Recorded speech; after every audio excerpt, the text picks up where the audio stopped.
अस्सलाम वालेकुम। उम्मीद करता हूँ फिट होंगे, बेहतरीन होंगे, अपनी लाइफ अच्छे से एंजॉय करोगे। हम तीनों की तरह आज एक और वीडियो, उसका टाइटल है वीडियो का टाइटल है जी Trump's big action against ICC China and Iran. नीचे क्या डायलॉग्स मेजर को रहा है कि वीडियो ओरिजिनल वीडियो का लिंक डिस्क्रिप्शन में मौजूद है। लाजमी इनको भी सपोर्ट करें, हमें भी सपोर्ट करें। मेरा नाम है राणा मोहम्मद, मेरे साथ है Malik Shaklan Iqbal, Mohammad Sameer Khokhar. So guys let's start. बिल्कुल जैसे हथकड़ियां, जैसे कि कोई मुजरिम होगा, बड़ा खतरनाक सा कोई क्रिमिनल होगा, वैसे उनको लेकर आए हैं। अमेरिका तो कहता था दोस्त है, और ये कैसी दोस्ती है, और ये गलत चीज है बिल्कुल। हमें प्लेन में डाला और हमें ऐसे बेड़ियों के साथ डाला और हमें पानी नहीं पूछा और हमें ये नहीं पूछा। वहां पे ड्रग डीलर्स ने आपको अवैध रूप से अमेरिका के अंदर धकेल दिया। पाकिस्तान कर सकता है, अमेरिका कर सकता है, सारे देश कर सकते हैं। Handcuffing the lawfully arrested is considered standard practice. वहां पे सबको, जो पुलिस के पकड़ में आया, सबसे पहले पुलिस वाला हथकड़ी लगाता है। एक तरफ ट्रंप लोगों को डिपोर्ट कर रहा है, दूसरी तरफ इंटरनेशनल क्रिमिनल कोर्ट पे सैंक्शंस हैं। इतना प्रेशर डाला कि बेल्ट एंड रोड उससे छूट गया, और यहां पे उसने सैंक्शंस लगा दिए ईरान के ऊपर।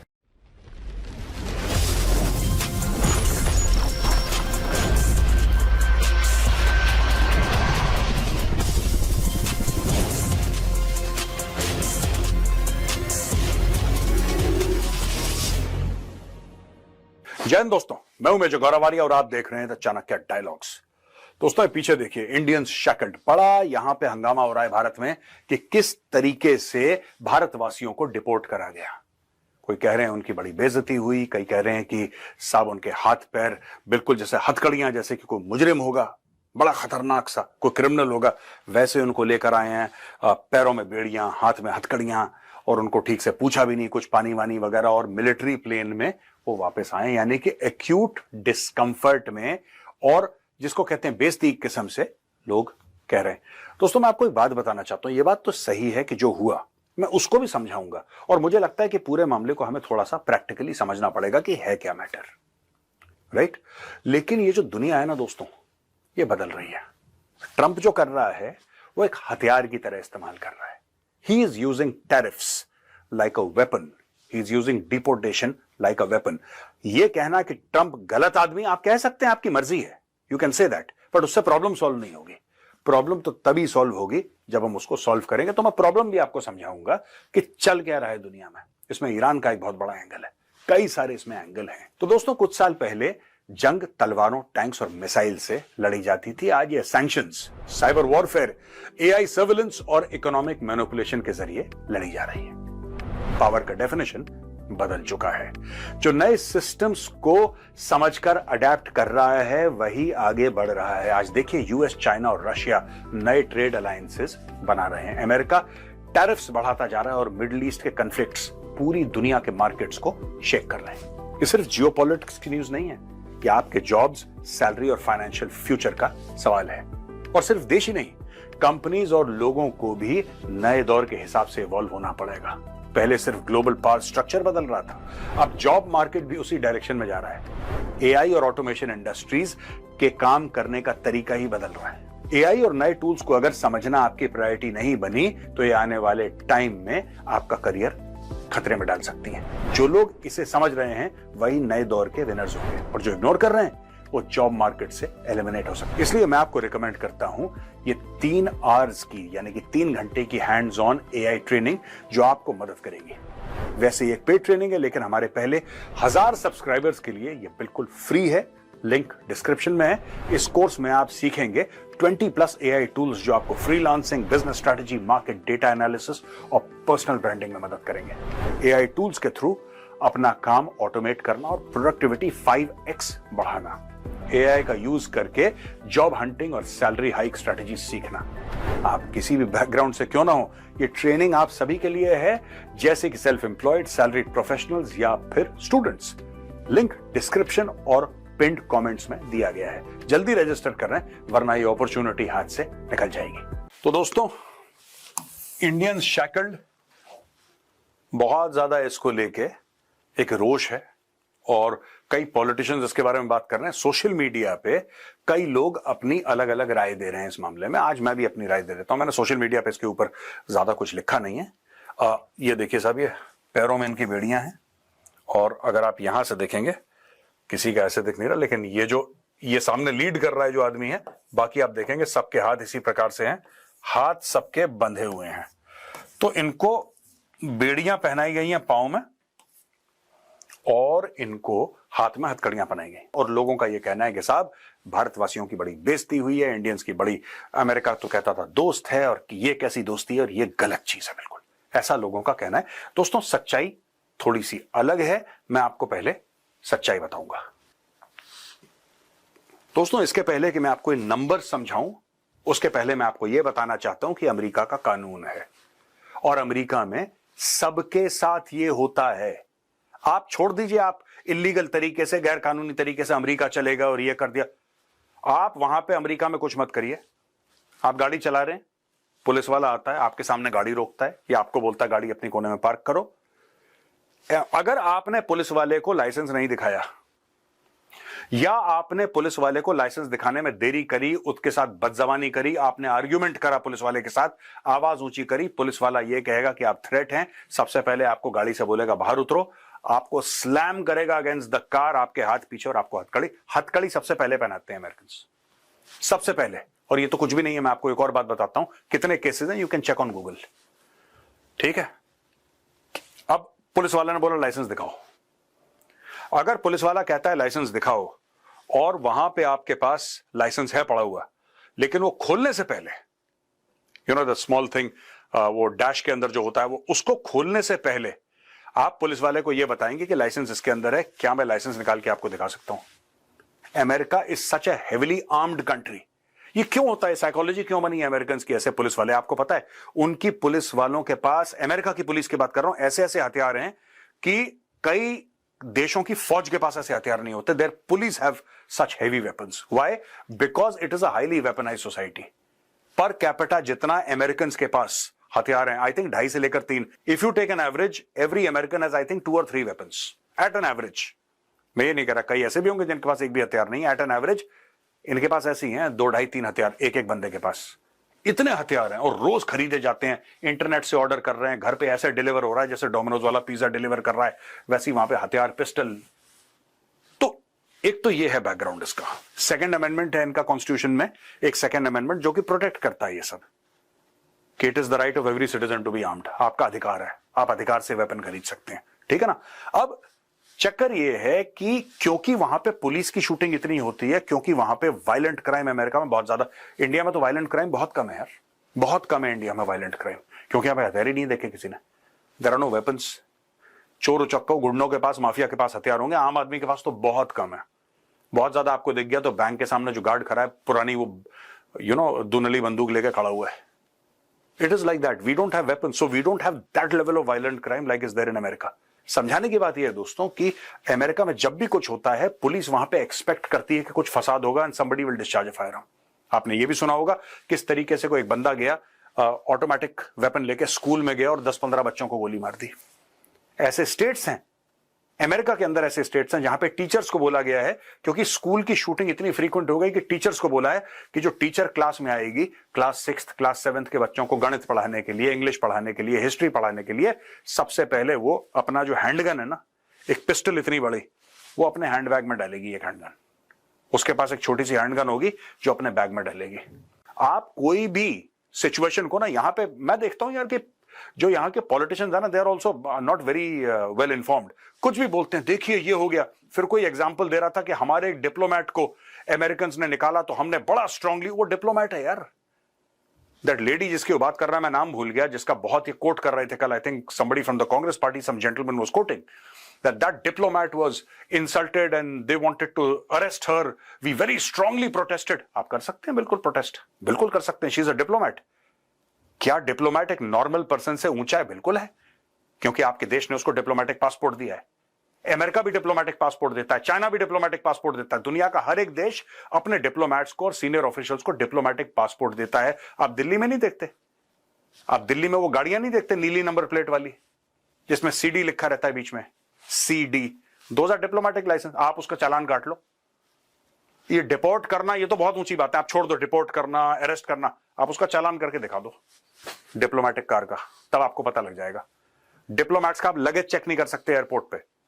आपके यहां जो CISF है, अगर डिप्लोमेटिक पाउच आ रहा है, CISF नहीं कर सकती, आप डिप्लोमेट को अरेस्ट नहीं कर सकते, नहीं कर सकते, मतलब it's just like that, it's और जो जमीन होती है, मैं आपको ये भी बताता चलूं, ये जैसे कि जो इंडियन अगर एम्बेसडर है या इंडियन एम्बेसी है वॉशिंगटन में, वो है वॉशिंगटन के अंदर, लेकिन वो जो जमीन है वो भारत की है। ओनरशिप की बात नहीं कर रहा कि भारत की उसके ऊपर अधिकार है क्योंकि भारत ने पैसे दिए, मैं उसकी बात नहीं कर रहा। That is deemed to be Indian land. वो माना जाता है कि जब आप भारतीय दूतावास में कहीं पर भी कदम रख रहे हैं, आप भारत में कदम रख रहे हैं, ऐसा माना जाता है। तो अब मैं आपको बताता हूं डेटा। मैंने आपको बैकग्राउंड बता दिया, थोड़ा सा लंबा चौड़ा, आप डेटा समझिए। 2009 में 734 वापस आए थे इंडिया, 2010 में 799, 11, 12, 13, 14, 15, 16, राइट, 17, 18, अब ये यहां से ले, अब ये आए हैं 1014, ठीक है। ये भी सब ये 104, ठीक है ना, सॉरी 104, यहां 104 जो अमृतसर में फ्लाइट लैंड करी थी। आप हर साल आ रहे हैं यार, every year they are coming back. पर आपको अगर इश्यू बनाना है कि अरे अरे अरे ये हो गया 2009 से, इसके पहले भी है डेटा, तो सिर्फ ये 2000, दिस इज ओनली टिल ये जो 2025, ये जो लेटेस्ट आए 104 इन तक का है, ये 2009 से, इसके पहले भी आते रहे हैं। दो चीजें मैं चाहता हूं कि मैं आपको समझाऊं और आप समझें। Two things are very important. पहली चीज, अमेरिका में जाना, ये लोग कहते हैं ना, जब वहां पे भेजा यूएस फोर्सेस ने या फिर बॉर्डर पेट्रोल ने पकड़ा या बॉर्डर गार्ड्स ने पकड़ा, हमें प्लेन में डाला और हमें ऐसे बेड़ियों के साथ डाला और हमें पानी नहीं पूछा और हमें ये नहीं पूछा, ठीक है, गलत है अगर उन्होंने पानी नहीं पूछा तो, या खाने पीने का ध्यान नहीं रखा, that is very wrong and I believe India should take it up. But जब आप अवैध रूप में घुसे थे अमेरिका में, जब आप गलत रूप से घुसे थे अमेरिका में, तो कहां गए थे आप? सबसे पहले गए साउथ अमेरिका, आप गए मैक्सिको, आप गए पैराग्वे, आप कहीं और गए, उसके बाद आप मैक्सिको सिटी पहुंचे या मैक्सिको के किसी और इलाके में पहुंचे, वहां पे ड्रग डीलर्स ने आपको अवैध रूप से अमेरिका के अंदर धकेल दिया। यही स्टोरी है ना। तो दोस्तों, मैं ये बताना चाह रहा हूं आपको कि जब आप जानते हुए पैसे लेके आप पैसे लोगे और किसी को पैसे दोगे कि अवैध रूप से काम करो, यानी कि ये तो वही चीज हो गई कि आप किसी को पैसे देके बोल रहे हैं क्राइम करो, क्योंकि under American law, even under Indian law, this is a crime. ये गैर कानूनी चीज है। आप किसी देश के अंदर नहीं घुस सकते। आपको, हम लोग नहीं कहते रोहिंग्यास को घुसपैठिया, हम बांग्लादेशियों को घुसपैठिया नहीं कहते क्या? फिर आप उनको घुसपैठिया कहना बंद करो, रोहिंग्या को घुसपैठिया कहना बंद करो, तो आप कहते हो ना उनको। तो ये क्या कर रहे हैं? ये भी तो वही काम कर रहे हैं। They are doing the same thing. इसमें कोई वो नहीं। हाँ, ट्रंप थोड़ा सा शोमैन है, ये मैं मानूंगा कि ट्रंप को थोड़ा सा आदत है, बड़बोला टाइप का है थोड़ा सा, ये नॉर्मल जहाज में ही भेज सकता तो नहीं, but I send them on a military plane, वो थोड़ा सा माचो इमेज और ये सब कर दूंगा। ये सब ड्रामा ट्रंप करता है, उतना डिस्काउंट आपको उसको देना पड़ेगा कि वो आदमी वैसा है। लेकिन आप देख सकते हैं कि इतने सालों में इतना लोग वापस आए हैं, तो ये इसको कोई डिफेंड नहीं कर सकता, इसको कोई डिफेंड नहीं कर सकता। हमारी कमजोरी है कि हमने बांग्लादेशी 2.5 करोड़ यहां पे पाल रखे हैं। आप भी उनको जहाज पे ले जाइए और चिट्टागोंग के ऊपर बोलिए पैराशूट से गो कर दो। किसने मना करा है? कोई रोक सकता है आपको? कर रहा है अमेरिका, पाकिस्तान ने करा है। पाकिस्तान ने कितने लाखों अफगानों को वापस भेज दिया, वो भी तो नेबरिंग कंट्री है पाकिस्तान की, अफगानिस्तान। पाकिस्तान कर सकता है, अमेरिका कर सकता है, सारे देश कर सकते हैं। हमारे यहां जो वामपंथी हैं या फिर रेडिकल इस्लामिस्ट अरे यार, बड़ा कम्युनल है यार देश। भारत जो मजा नहीं आया यार, बहुत ज्यादा यहां पे हिंदुत्ववादी गलत काम कर रहे हैं। फिर यहां पे ये बात आ जाती है। अब दोस्तों ये देखिए, जैसे कि हैंडकफ है यहां पे, ठीक है ना। यूएस में handcuffing the lawfully arrested is considered standard practice to prevent resistance और एस्केप। ये स्टैंडर्ड प्रैक्टिस है। कुछ आपने बहस कर दी पुलिस वाले से या कहीं से भाग रहे हैं। भारत में जो दोस्तों जो हैंडकफिंग के लॉज है ना, those are very very different यार। इंडिया के लॉज ही बड़े मुख्तलिफ हैं, बड़े अलग हैं। यहाँ पे हैंडकफ आप नहीं कर सकते। यहाँ पे सुप्रीम कोर्ट के बयान आ चुके हैं कि भाई आप ऐसे, अब इसलिए पुलिस वाला हाथ पकड़ के ले जाता है क्योंकि कोर्ट ने मना कर दिया। मुझे तो ये समझ में नहीं आया कोर्ट ने क्यों मना करा है। आप ले जाओ उसको, हैंडकफ पकड़ के ले जाओ। अब यहाँ पे हैंडकफ बने साहब, मेंटल ट्रॉमा हो गया, किसी को हैंडकफ पहना दिया तो वो सोचता ही रहेगा जिस दिन तक इस दुनिया में है, तो उसको वही हिचकोले आते रहेंगे कि मुझे हथकड़ी पहनाई थी। ये है अमेरिका में, जैसा मैं आपको बता रहा था handcuffing the lawfully arrested is considered standard practice. वहां पे सबको, जो पुलिस के पकड़ में आया, सबसे पहले पुलिस वाला हथकड़ी लगाता है, ठीक है। When somebody is arrested, officers are permitted to handcuff them to ensure the safety of everyone involved.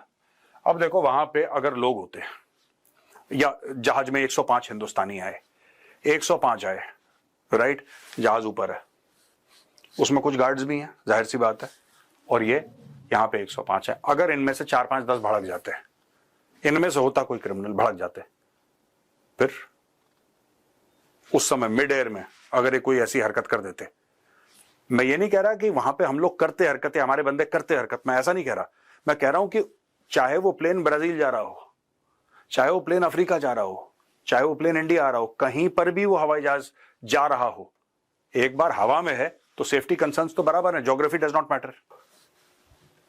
दोस्तों, इसी चाणक्य डायलॉग्स में हमने कुछ महीने पहले यह डिस्कस करा था कि साहब नेतन्याहू के ऊपर एक अरेस्ट वारंट डाल दिया इंटरनेशनल क्रिमिनल कोर्ट ने, माफ करिएगा। और उस समय पाकिस्तानी मीडिया ने बड़ा सेलिब्रेट करा कि अब जालिम नेतन्याहू, उसको बेड़ियां पहना के लाया जाएगा, और सबके सामने। आपको पता है पाकिस्तानी कैसे हैं, और दुनिया में काफी देशों में बड़ा सेलिब्रेशन हुआ कि ये कर दिया। ट्रंप ने बोला, अच्छा बेटा, तुम अपने पापा के दोस्त को अरेस्ट करोगे, लो। The order said illegitimate and baseless actions targeting America and our close ally Israel. Illegitimate actions बोला है, और ट्रंप ने सैंक्शंस लगा दिए हैं इंटरनेशनल क्रिमिनल कोर्ट के ऊपर। अब ये सैंक्शंस किस सूरत में आएंगे, नोबडी नोज।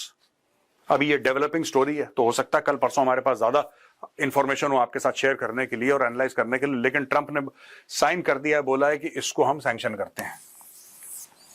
अब क्या मतलब है, कोई इसको पैसे नहीं दे पाएगा, या ये लोग पैसे नहीं दे पाएंगे, या अमेरिका बिल्कुल इंटरनेशनल क्रिमिनल कोर्ट से अपना हाथ पीछे खींच लेगा। अगर दोस्तों ऐसा हो गया, राइट, और सब मतलब बिल्कुल एब्सोल्यूट रोक टोक हो गई, यूरोपियन नेशंस खुद इंटरनेशनल क्रिमिनल कोर्ट को सस्टेन नहीं कर सकते। वो बहुत छोटे छोटे देश हैं, बड़े छोटे छोटे देश हैं। अमेरिका के बिना आशीर्वाद के लॉन्ग टर्म किसी भी मल्टीलैटरल एजेंसी को they don't have the capacity. Germany कर ले, यूके कर ले थोड़ा सा, फ्रांस कर ले थोड़ा सा, स्पेन, स्पून, इटली कर लें, और बाकी तो इतने देश हैं यूरोप में, they will not be able to do it, they simply don't have the capacity to do it. तो दोस्तों, जैसा आप देख रहे हैं, ट्रंप काफी चीजों से अमेरिका का हाथ पीछे खींच रहा है। यहां पे उसने खुद इनफैक्ट इंटरनेशनल क्रिमिनल कोर्ट पे सैंक्शंस तक लगा दिए हैं। दोस्तों, जब इंटरनेशनल क्रिमिनल कोर्ट के ऊपर सैंक्शंस लगाए थे, तो कई लोगों ने यह बोला था कि ईरान की डिप्लोमेसी काम कर गई। ऐसा लोगों ने बोला कि साहब ईरान की जो डिप्लोमेसी है इस मामले में बड़ी तगड़ी है। यह बात पाकिस्तानी मीडिया ने भी कवर करी कि ईरान की डिप्लोमेसी काम कर गई, और इंटरनेशनल क्रिमिनल कोर्ट ने इजरायली प्राइम मिनिस्टर नेतन्याहू के ऊपर अरेस्ट वारंट एक निकाल दिया। लेकिन जब ट्रंप आया, ट्रंप ने क्या करा? ट्रंप ने एक तो इंटरनेशनल क्रिमिनल कोर्ट, जिसका हमने पिछले स्लाइड में आपको बताया था, उसके ऊपर सैंक्शंस लगा दिए, और यहां पे उसने सैंक्शंस लगा दिए ईरान के ऊपर। Trump administration imposes first Iran sanction since taking office, लगा दिए सैंक्शंस। और यहां पे बोला है कि साहब चीन और जो ईरान है उनके बीच में ट्रेड है, और हमने मना करा है ना, ईरान से कोई कुछ नहीं लेगा, हमने मना करा है ना। तो बेटा अगर किसी ने ले लिया तो फिर हम उसको ठोक देंगे। अब देखिए, the sanctions aim to cut off financial support for Iran's military activities and deter further oil sales to China. Energy security is something that all nation seek. China के पास तेल नहीं है, चाइना को तेल चाहिए। अब चाइना फिर कहां से तेल लेगा? ईरान से ले नहीं सकता। ईरान से तेल लेना उसके लिए बड़ा लॉजिकल था। क्यों? The whole idea China Pakistan economic corridor, you know this whole thing, ऐसी बात नहीं है कि सऊदी से नहीं लेगा या कतर से नहीं लेगा, दैट्स अ सेपरेट स्टोरी, वो अलग चीज है। लेकिन वो ईरान को भी इसी चीज के लिए सोच रहा था कि हाँ ठीक है, वो रशिया से भी ले रहा है यार, तो आप ये नहीं कह सकते कि उसका तेल बंद हो गया है इससे। लेकिन हाँ, ईरान के ऊपर बहुत, क्योंकि ईरान का one of the top buyers was China. अब आपने ईरान के ऊपर सैंक्शंस डाल दिए। The action is part of the administration's broader maximum economic pressure strategy to curb Iran's nuclear ambitions and regional influence। अब ये देखिए साहब, एक चार्ट है छोटी सी, 2018 में आप देख सकते हैं कि 2018 में इसमें भारत भी था, ये इंडिया है, इसमें साहब भारत भी था, इसमें चाइना भी था, इसमें यूरोप भी था, और अदर कंट्रीज भी थे, जापान भी था। इसमें जापान का तो बहुत छोटा सा इधर, इट इज बेसिकली अगर आप देखें अदर कंट्रीज जो मिला के थी, और ये इंडिया। तो ये इंडिया का देखिए स्पेक्ट्रम कितना ब्रॉड है। India was one of the major buyers in 2018। 2019 में जो चाइना रहा, चाइना फिर भी एक बड़ा बायर रहा। ओवरऑल जो सेल्स थे वो बहुत कम हो गए। इंडिया तब भी एक बायर था, ये देख सकते हैं, इंडिया तब भी एक बायर था। अब 2020 से इंडिया नहीं दिख रहा है यहां पे। From 2020 India can not be seen. अब यहां पे चाइना दिख रहा है और थोड़े से अदर्स दिख रहे हैं, थोड़े से अदर्स दिख रहे हैं। अब अदर्स फिर भी दिख रहे हैं। 2021 फिर यहां से देखिए साहब नीचे हो गया, ये बॉटम था, यहां से फिर बढ़ा है, ये बढ़ा है, ये बढ़ा है। अब 2024 के फिगर्स मेरे पास नहीं है, 25 तो अभी भी शुरू हुआ है, लेकिन 2023 तक ये ऑयल सेल्स बढ़ते चलेगा ईरान से, और धीरे धीरे धीरे। तो ये देखिए 2023 में और 2022 में टोटल जो तेल लिया है चाइना ने ईरान से, वो मैक्सिमम लिया है। देखिए इतना यहां पे भी नहीं लिया था, 2018 में भी इतना तेल नहीं लिया था जितना 22 और फिर 23 में लगभग 30-35% और बढ़ा दिया उसने। तो लगातार दर लगातार ईरान से तेल ले रहा है। इसको रोकने के लिए, क्योंकि ईरान से जब आप तेल लोगे तो ईरान को पैसे दोगे, वो पैसे ईरान इस्तेमाल कर रहा है, वो टेक्नोलॉजी जो उससे खरीदी है वो इस्तेमाल कर रहा है न्यूक्लियर वेपन्स बनाने के लिए। ये न्यूक्लियर वेपन्स ईरान के पास ना हो, ये अमेरिका चाहता है, और ये तो मैं भी चाहता हूं। खैर every sane person, no sane person wants Iran to have nuclear weapons. अब दोस्तों अगर आप यहां पे देखें, हमें rising Trump pressure, Panama withdraws from China's belt and road. ये पनामा सिटी है, दिस इज ये जो पनामा जो देश है उसका कैपिटल है ये, और ये जो है area, right, this is towards the United states of America, ये और इधर यू नो दैट मैक्सिको वाला area and all that, but ये पनामा है, ठीक है, और ये पनामा कैनाल है। तो ये जो पनामा कैनाल है officially withdrawn from China's belt and road initiative. यहां पे पनामा कैनाल के इर्द गिर्द इस पूरे इलाके में चाइनीज आ गए थे, चाइनीज के होटल्स, चाइनीज के रिजॉर्ट्स, चाइनीज के बिजनेसेस, चाइना की इन्वेस्टमेंट, चाइना के इंफ्रास्ट्रक्चर प्लान, ये सब यहां पे हो रहे थे पूरे। और चाइना ने सोचा कि भैया पनामा कैनाल हम कर लेंगे कंट्रोल, राइट। खूब चाइना ने मेहनत करी, चाइना चाइना चाइना, बस चाइना चाइना हो रहा था, उसी का नाम जपा जा रहा था। ट्रंप आया, ट्रंप ने प्रेशर डाला पनामा ने चाइना से बोला आप कौन है भाई साहब, आप यहां पे क्या कर रहे हैं? तो उसने बोला हम तो परमिशन लेकर आए थे। कह रहा permission withdrawn, get out. Panama has withdrawn from the Belt and Road Initiative. Panama's President Jose Raul Molino announcing that the country's embassy in Beijing has provided the required 90-day notice of this decision. यानी कि जो Panama का embassy है China के अंदर, उसने China में जाके इसके बारे में इंफॉर्मेशन दे दी है। आप देख रहे हैं दोस्तों, एक तरफ ट्रंप लोगों को डिपोर्ट कर रहा है, दूसरी तरफ इंटरनेशनल क्रिमिनल कोर्ट पे सैंक्शंस हैं, तीसरी ओर ईरान पे सैंक्शंस हैं, चौथी ओर पनामा के ऊपर इतना प्रेशर डाला कि बेल्ट एंड रोड उससे छूट गया। ट्रंप ने 20 जनवरी को ओथ लिया था, भाई को 1 महीना पूरा नहीं हुआ, उसने पूरा दुनिया को हिला के, बीच में उसने ग्रीनलैंड का भी कर दिया कि मैं ग्रीनलैंड ले लूंगा, फिर बोला गाजा में मैं स्काई स्क्रेपर बना दूंगा, और उसको हुआ इतना ही टाइम है, कुछ 30 डेज पूरे भी नहीं हुए उसके, 1 महीना पूरा भी नहीं हुआ, उसने इतना कुछ हलचल मचा दी पूरी दुनिया में। और जब नेतन्याहू आया था, अब ये देखिए दोस्तों, who says that the Israelis don't have a sense of humour? Israeli PM Netanyahu gifts US president Trump a golden pager. आपको पेजर का पता है ना, वो हिजबुल्लाह को पेजर बेचे थे उन्होंने दोनों हाथ से। वो पेजर ही बनाया ऐसा था कि आपको दोनों हाथ से दबाना पड़ता था, दोनों अंगूठों से। तो जब आपने दोनों अंगूठों से दबाया तो फट गया वो। और काफी हिजबुल्लाह वाले ऐसे करीब 1,500-2 हजार थे जिनके हाथ ही नहीं रहे, राइट। तो इन्होंने गिफ्ट कराया ट्रंप को, प्रेस विद बोथ हैंड्स। देखिए इसमें लिखा हुआ है press with both hands to president Donald J Trump, our greatest friend and greatest ally, prime minister Benjamin Netanyahu. ये पेजर गिफ्ट कर दिया उसने, बताने के लिए कि साहब इस तरीके से हमने हिजबुल्लाह को दौड़ा दौड़ा के मारा था। दोस्तों वीडियो खत्म होने से पहले मैं आपको याद दिलाता चलूं कि ये जो एआई वर्कशॉप है ये आपको जरूर अटेंड करनी है। पहले 1000 सब्सक्राइबर्स के लिए एकदम फ्री है। इसका जो लिंक है वो डिस्क्रिप्शन में और पिन्ड कमेंट्स में दिया गया है। लिंक पे क्लिक करिए और इस एआई वर्कशॉप के लिए खुद को रजिस्टर करवाइए। तो कैसा लगा दोस्तों आज का वीडियो? पसंद आए तो उस वीडियो को लाइक करिए, हमारे चैनल को सब्सक्राइब करिए, बेल आइकन दबाना बिल्कुल मत भूलिएगा। जय हिंद, वंदे मातरम, भारत माता की जय।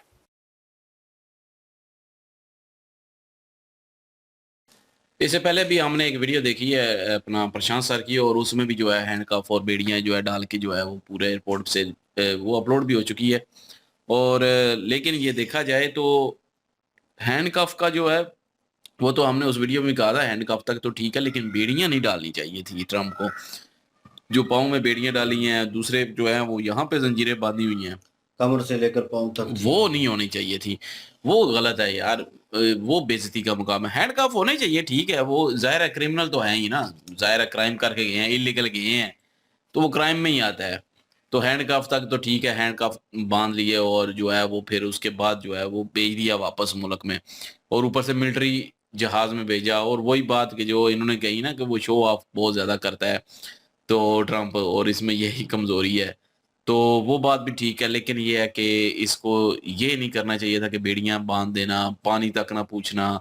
ठीक है, वो इलीगल गए हैं, आप रिपोर्ट कर रहे हैं, ठीक है आप करें, वो आपका मुल्क है। हमने तब भी यही कहा था और अब भी यही कहेंगे कि हर मुल्क का अपना अपना बाई साहब होता है, वो जिसको चाहे रखना चाहे रख सकता है, जिसको नहीं रखना चाहता नहीं रखेगा। वो अगर कोई इलीगल उसके मुल्क में है तो वो उसको निकालने का पूरा पूरा हक रखता है वो मुल्क। जिस तरह हम पाकिस्तान में अफगानियों को जहां से निकाला, तो ये पाकिस्तान का हक था, उन्होंने निकालना था, निकाल दिया। इंडिया में भी कहते हैं कि बांग्लादेशियों को निकालो, जो घुसपैठिए हैं, रोहिंग्या हैं, तो वो भी हम कहते हैं कि ठीक है भाई, वो इंडिया का अपना डिसीजन है, वो इंडिया निकाल सकता है, क्योंकि वो इंडिया में घुसे हैं, इंडिया उनमें नहीं घुसा। इसी तरह अमेरिका में जितने भी घुसे हैं, पाकिस्तानी कितने निकाले हैं इंडिया अमेरिका ने। ठीक है, इलीगल गए हैं भाई, इलीगल है, निकाल लें, वो उनके मुल्क का कानून है, उनके मुल्क उनकी मर्जी है। हम उस पे ये नहीं कह सकते कि जुल्म कर रहे हैं तो ये कर रहे हैं, इलीगल गए हैं भाई। हाँ, लीगल गए होते, लीगल किसी को जो है डिपोर्ट किया जाता तो हम भी कहते कि ये जुल्म हो रहा है, क्योंकि वो लीगल गया है बंदा। तो इलीगल को रिपोर्ट कर रहे हैं तो बिल्कुल ठीक कर रहे हैं। हैंडकफ जो है वो लगाना वहां पे, जो उन्होंने पूरा एक कानून समझाया, लोगों को समझाने की कोशिश की, तो वो बात भी ठीक है कि हैंडकफ तो वहां पे लगते हैं। वो तो हम भी कहते हैं कि हैंडकफ तो हर जगह तकरीबन लगते हैं। इंडिया में तो अभी हैंडकफ भी खत्म कर दिए हैं कि जी वो ट्रॉमा में ना चले जाए, तो बेइज्जती महसूस करते हैं। तो वहां पे तो बेड़ियां जो लगाई गई हैं वो बहुत गलत किया गया है, बेड़ियां नहीं लगनी चाहिए थी। अभी बाकी रही बात दूसरी कि आईसीसी जो है वो इंटरनेशनल क्राइम जो कोर्ट है, उस पे सैंक्शन लगाए गए हैं। क्यों लगाए गए हैं? क्योंकि वो अमेरिका और इसराइल के खिलाफ उन्होंने जो है वो दिया था, इसराइल के खिलाफ भी वो नेतन्याहू के खिलाफ दिया था। तो अमेरिका जो है वो, मुझे ये चीज बहुत बुरी लगती है जब ये दूसरों पे होता है सैंक्शन, सारा कुछ फिर ओके है, चाहे जो मर्जी हो जाए। जब इसके अलाए जो जबरदस्त अलाए होते हैं, जैसे कि इसराइल इसका बहुत बड़ा अलाए है, तो उसके पे, और अगर इसराइल उस पे अमेरिका पे अगर कोई सैंक्शन लगता है किसी वजह से, तब इनको मिर्ची लगती है, तब ये उसको भी बैन कर दिया, हाथ पीछे खींच लिया। ये तो कोई वैसे तरीका नहीं हुआ ना। ये मैं कहूंगा कि ये गलत उसने किया है, जो अपना क्रिमिनल कोर्ट से जो है वो हाथ पीछे किया है। और क्यों क्यों क्यों किया है? क्योंकि इसराइल पे जो है वो उसने सैंक्शन लगा दिए थे, नेतन्याहू पे जो है वो लगा दिया था सजाए मौत, तो क्रिमिनल करार दे दिया था। तो ये चीज जो है उसको अच्छी नहीं लगी ट्रम्प को, क्योंकि वो उसका अलाए था। तो मतलब कि बाकी जो है क्या मतलब कि मैं अब कहूँ कुछ गालियां दे दूंगा मैं, क्योंकि बाकियों पे भी फिर वही चीज लागू करो ना, जो अगर इसराइल पे चाहते हैं तो फिर बाकियों पे भी वही करो। वर्ल्ड पावर होगी तो बाकियों ऐसा क्या है? वर्ल्ड पावर, यही तो मैं कह रहा हूँ ना कि खुद पे बात आई है तो इसको मिर्चें लगनी शुरू हो गई हैं क्रिमिनल कोर्ट यही से। तो स्ट्रेटजी है ये गलत चीज है और इसको मैं बिल्कुल भी नहीं कहता। हाँ, चाइना और ईरान की बात करें तो ईरान पे खुद सैंक्शन लगा रहा है, जो इसका इलाए होगा उस पे सैंक्शन हटा रहा है। ये कोई इंसाफ तो ना हुआ ना। ये तो बगैरती हुई। हाँ, जिसने जो किया है, जो गलत किया है उस पे लगाएं। हम भी कहेंगे ठीक है, सब पे लगाएं। फिर अगर अमेरिका खुद गलत करता है तो अपने आप पे भी लगाए, फिर अपने आप को भी ठीक करे ना। हम कहते हैं कि पहले खुद को ठीक करना चाहिए, फिर दूसरों पे जो है वो कीचड़ उछालना चाहिए, या दूसरों पे ये सारे कुछ करना चाहिए। तो पहले अमेरिका खुद को ठीक करे, फिर दूसरों पे लगाए। ईरान पे लगा रहा है, चाइना पे लगा रहा है। अब आप दुश्मनी जो है वो चाइना के साथ एक साइड पे रखें। सिंपल सी बात है यार।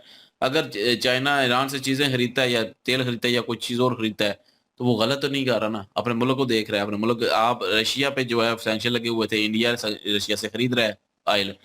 अब हालांकि इंडिया पे कितनी धमकियां भी दी थी अमेरिका ने, लेकिन इंडिया ने नहीं सुनी। मैं इंडिया को अप्रिशिएट करता हूँ कि इंडिया ने नहीं सुनी उसकी, फिर भी इंडिया ने लिया है। इसी तरह चाइना से, चाइना जो है ईरान से ले रहा है, तो उसकी अपनी मर्जी, उसके अपने मुल्क के कानून है, अपना मुल्क है उसका। वो जिससे चाहे ले, जिससे चाहे ना ले। तो अमेरिका जो है वो खुद, यूरोप खुद जो है वो हर एक चीज से लेते हैं, तो तब उनको कोई तकलीफ नहीं होती। वो चाहे तो अफगानिस्तान में जो है वो दाखिल होकर सारा जो है वो मादनियात निकाल के ले जाएंगे। तब कोई पूछने वाला नहीं होगा। यही ईरान पे कब्जा करके ईरान का पेट्रोल ये खुद यूज कर लेंगे, तब कोई पूछने वाला नहीं होगा। तो ये चीजें जो हैं वो अमेरिका की मुझे बड़ी बुरी लगती हैं, यकीन करें। जो कि दूसरों पे सैंक्शन लगाता है, खुद पे सैंक्शन नहीं लगाता। खुद जो है जो मर्जी करता है, खुले सांड की तरह है, और दूसरे जो हैं उनको काबू करना चाहता है। तो इंडिया को भी काबू करना चाहता था, लेकिन इंडिया नहीं हुआ। इंडिया की भाई आजाद पॉलिसी, इंडिया ने किसी से दार नहीं लिया हुआ। इंडिया खड़ा के बोल सकता है। तो ये अप्रिशिएट करना चाहिए, जो चीज अच्छी है वो अच्छी है, इंडिया में ये बात अच्छी है। तो इंडिया जो है वो अपने आंखें दिखा के उससे बात कर सकता है। लेकिन जो लोग कह रहे हैं कि इंडिया के लोगों की बेइज्जती हुई है, ये बेइज्जती है जो लोग वहां से आए हैं। मैं कहूंगा कि कहीं ना कहीं बेइज्जती भी है, क्योंकि बेड़ियां नहीं डालनी चाहिए थी। ठीक है, हैंडकफ लगा लेते, डिपोर्ट कर देते, बात खत्म। लेकिन बेड़ियां नहीं लगानी चाहिए थी। तो बहरहाल ये अमेरिका जो है वो आते साथ ही जो है इसने बड़े बदलाव किए। ग्रीनलैंड पे कब्जे करने की बात की। तो किसी मुल्क पे कब्जा करेंगे तो हाँ ठीक है, उससे प्रॉब्लम है तो वो उस प्रॉब्लम से जूझे ना। उस पे कब्जा करना, उस चीज को लेना, उस जगह को लेना, ये गलत है। जहाँ पे दूसरे उसके दुश्मन हैं उनसे बदला ले रहे हैं, ठीक है लेते रहे। लेकिन खुद भी जो है वो दूसरों के लिए भी एक अच्छी मिसाल बने पहले। हम्म, बिल्कुल जी, अच्छी मिसाल तो बनना चाहिए, लेकिन ये कोई और ही तरीके से मिसाल बन रही है। और ट्रम्प में जो है वो तो हमें पता है भाई, एंटी हमास भी है और एंटी ईरान भी है। तो ईरान के लिए जो उसके दिल में चीजें हैं वो यही है कि यार न्यूक्लियर जो पावर है ना वो ईरान को नहीं बनने देना। ईरान को न्यूक्लियर पावर बनने से रोकने के लिए जितनी भी उसके पास हथकंडे हैं वो सारे उसने अपनाए हैं। और जितने भी उसके पास हिकमत अमली है ना वो सारी अपना के तो ईरान के ऊपर पाबंदियां लगाना चाहता है, ताकि ईरान उस लेवल तक ना पहुंचे। ईरान के बारे में मेजर साहब ने कहा कि हम भी चाहते हैं कि ईरान एटमी पावर ना बने। क्यों उन्होंने कहा? इसलिए उन्होंने कहा कि भाई ईरान एक ऐसा कंट्री है जो कि इतनी सारी पाबंदियां होने के बावजूद भी सबने कहा जी कि ईरान तंजीमों को सपोर्ट करता है, तो ईरान ने फिर भी तंजीमों को सपोर्ट किया। मतलब ईरान पाबंदियों के बावजूद भी नहीं डरा। तो सोचें, अगर इस तरह का कंट्री एटमी पावर बनता है तो क्या वो एटमी पावर बनने के बाद ब्लैकमेल होगा किसी से? वो तो ब्लैकमेल करेगा फिर तो वो ये जो अमेरिका है ना इसको भी खुलेआम धमकियां अभी वो दे देता है। फिर तो और ज्यादा होंगी। अमेरिका को भी पता है कि ये आने वाले टाइम में हमारे लिए एक बहुत बड़ा खतरा हो सकता है। और रही बात इंडियन जो लोग हैं उनको हथकड़ियां लगाई हैं और पाँव में बेड़ियां डाली हैं, तो भाई मेजर साहब ने भी बताया। उन्होंने कहा है कि पिछली वीडियो में तो हमने भी कहा था कि ये चीज नहीं होनी चाहिए थी। जो शो ऑफ किया ना ट्रंप ने, ये नहीं करना चाहिए था। लेकिन मेजर साहब ने कहा है कि यार ये अमेरिका का लॉ है, ये अमेरिका का कानून है और इस कानून को उन्होंने फॉलो किया है। कानूनी तौर पर अगर देखा जाए तो आप वहां पे अगर ड्राइव कर रहे हैं तो आपने थोड़ी सी भी देर की लाइसेंस दिखाने में तो आपको हथकड़ी फौरी तौर पर लगाई जाएगी। ये अमेरिका लॉ में आता है, ये अमेरिकन कानून है।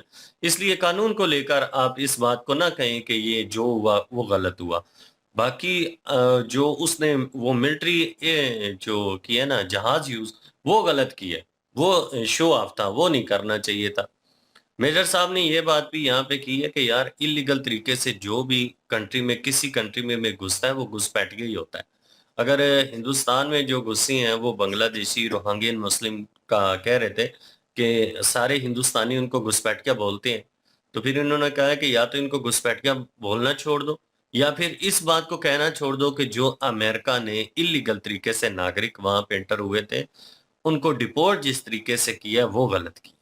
क्योंकि घुसपैठिए थे ना, तो घुसपैठियों के साथ तो फिर इस तरह की चीजें हो जाती हैं। लेकिन शो ऑफ जो हुआ है ना, इस वजह से काफी ज्यादा दिक्कत आवाम को हुई है। और जो असेंबली में खड़ी नेता थी जिन्होंने तकरीर में ये कहा कि यार अमेरिका ने जब हमारे डिप्लोमेट के साथ ज्यादती की, उनको निकाला तो हमने सख्त एक्शन लिया। वो डिप्लोमेट थे और इन्होंने डिप्लोमेट का एक वैल्यू भी बताया कि भाई डिप्लोमेट की अगर गाड़ी जा रही है तो उसके ऊपर चालान तक नहीं किया जा सकता, उसको चेक नहीं किया जा सकता। उसके मतलब कि कह लें कि वो एक किस्म का वो लेवल है कि आप उसको छेड़छाड़ नहीं कर सकते। उसकी रिस्पेक्ट करना जरूरी है। डिप्लोमेट का इतना बड़ा वैल्यू है। तो वो डिप्लोमेट नहीं है, वो इलीगल तरीके से गए हुए नागरिक हैं। इसलिए डिप्लोमेट को एक आम नागरिक इलीगल तरीके से गए हुए के साथ कंपेयर करना बनता नहीं है। ये एग्जाम्पल जो उन्होंने दिया, उस एग्जाम्पल को मेजर साहब ने गलत करार दिया कि ऐसा नहीं होना चाहिए। और इंडिया में कानून है एक, वो नई कानून हमने तो अभी इनके मुंह से ही सुना है, निकला है कि वहां पे किसी भी बंदे को हथकड़ी नहीं लगा सकती पुलिस।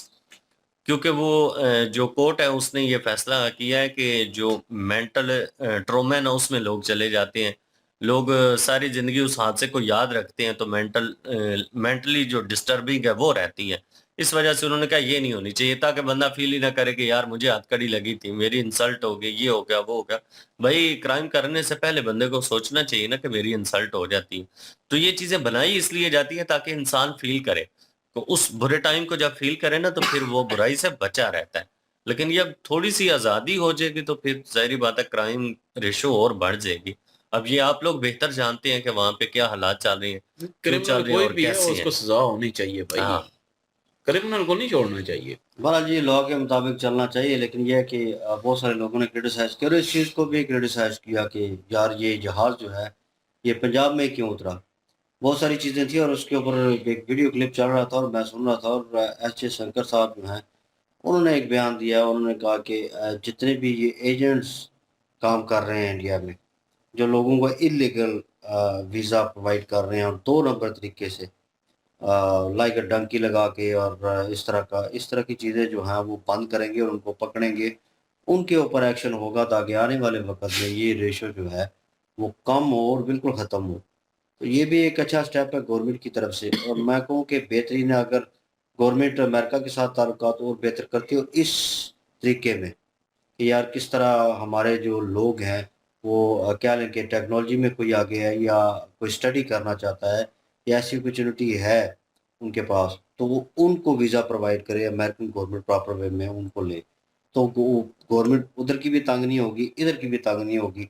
और जिस तरह के बयानात आ रहे हैं कि यार मतलब कि 100 बंदा उन्होंने भेजा है, 18,000 की फिगर और बता रहे हैं। तो वो इंडियन ही थे भाई साहब जिनकी मैंने क्लिप देखी, और मतलब वो कह रहे थे यार अब क्या करे अवाम, मजबूर है, वो कुछ ना कुछ तो उन्होंने करना है। कहीं मैं कहता हूँ कि 100 दर्जे बेहतर हो आप पाकिस्तान से। पाकिस्तानी अवाम भी सर्वाइव कर रही है, हम भी यहाँ पे बैठे हुए हैं। जिनको मौका मिलता है वो निकल जाते हैं, इसमें कोई शक नहीं, बेहतर मुस्तकबिल के लिए। लेकिन कोशिश होती है ज़्यादातर, और उन्होंने पंजाबियों को बीच में कहा कि पंजाब से ज़्यादा लोग जो है वो ट्रैवल करते हैं। इसमें भी कोई शक नहीं, कनाडा आप देख लें, अमेरिका आप देख लें, ज़्यादातर कनेडियन है जो पंजाबी है मेरे ख़्याल में, मैंने जहाँ तक देखा है। तो लोग यहाँ पे खेती-बाड़ी करते हैं और खेती-बाड़ी में आपको फिर वो चीज़ जो है मिलनी चाहिए, जो प्रॉफ़िट मिलना चाहिए और जो आपकी ग्रोथ होनी चाहिए वो नहीं होती है, और फिर लोग वही ज़मीनें बेचकर बाहर चले जाते हैं और अप्लाई करते हैं, लेकिन लीगल वे में। और ये लीगल वे में होता तो ये सारी चीज़ें ना होती। यहाँ तो वो ट्रॉमा की बात इसलिए की गई है क्योंकि यहाँ पे किसी को हथकड़ी लगाएँगे तो वो कहेगा जी कानून बना हुआ है ना, पहले जाएँ मुझ पे केस साबित करें, उसके बाद मुझे हथकड़ी लगाएँ, मैं मुजरिम नहीं हूँ। तो यहाँ पे वो कॉन्सेप्ट है।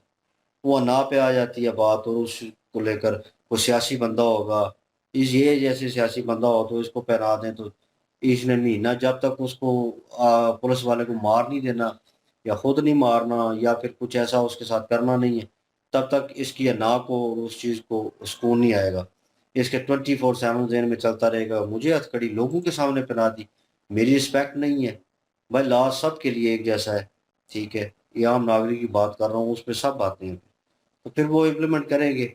यूरोप की मिसाल उन्होंने ठीक दी है, अमेरिका की मिसाल, वो चीज़ें करते हैं। हमने मूवीज़ में भी देखा है, ओरिजिनल भी देखा है।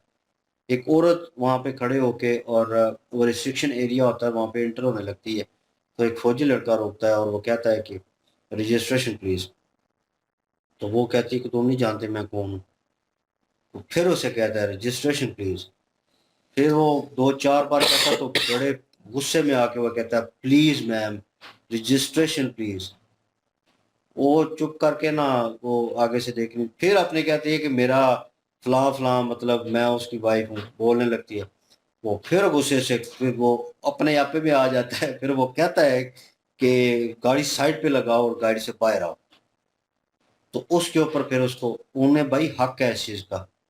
वो आपसे जितने चाहें सवाल कर सकते हैं, पूछ-गिछ कर सकते हैं, उनका हक है।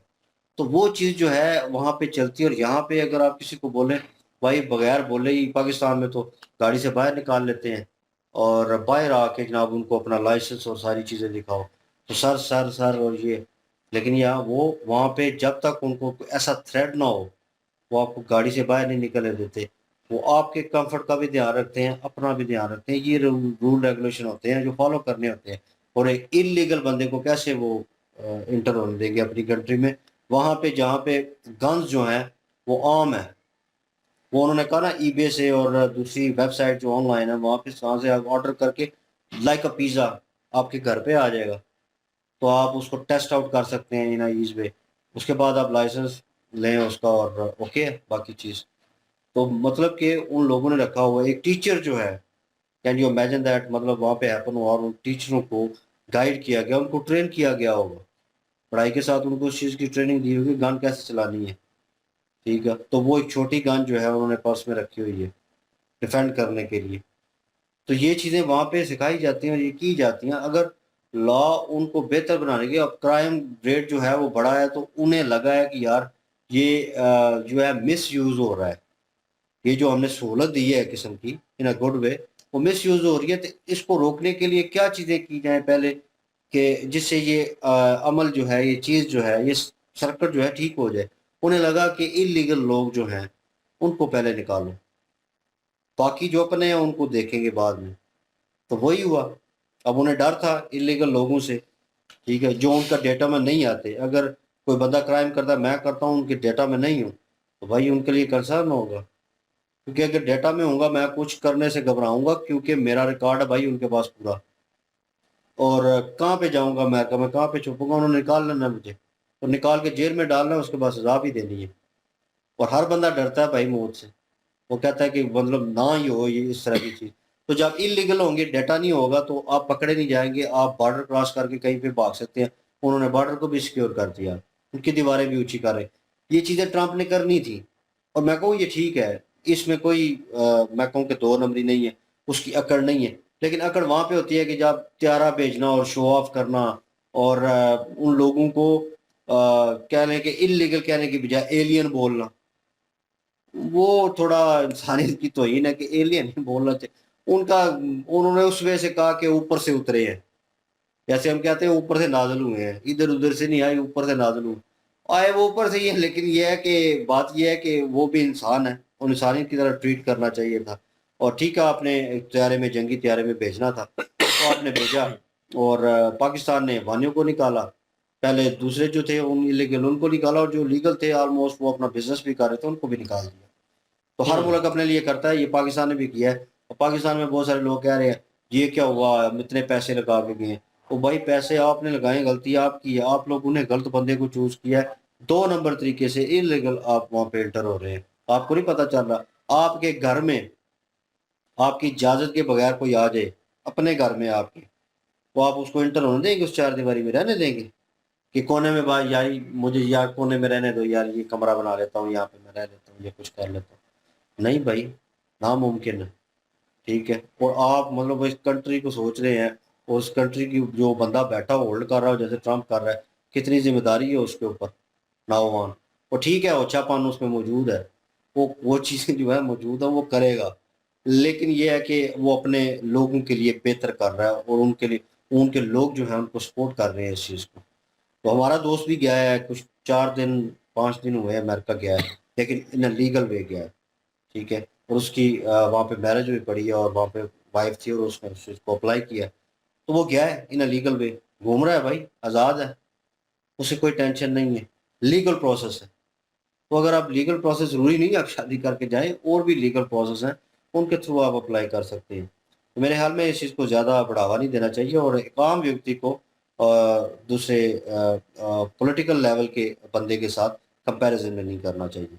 और ये जो असेंबली में खड़े होकर ऊंची-ऊंची बातें और नारे कर रहे हैं, इन्होंने भी लगता है वो ट्रॉमा वाला सिस्टम जो है ना वो उनके ज़हन में चल रहा है, उन्होंने भी दिल पे ले लिया कि इंडियन को इनकी ज़रूरत कैसे हुई निकाला, तो भाई सब कोई निकाल रहे हैं। बहरहाल आप क्या ओपिनियन रखते हैं इसके ऊपर, कमेंट सेक्शन ओपन है जी आपके लिए। और इन वीडियो की लिंक और हमारे दूसरे चैनल की लिंक भी डिस्क्रिप्शन में मौजूद होगी, विजिट करें, सपोर्ट करें। इंशाल्लाह मिलते हैं नेक्स्ट वीडियो में, अपना ख्याल रखिएगा, वो भी याद रखिएगा, तब तक के लिए अल्लाह अल्लाह हाफिज, हाफिज। पीस।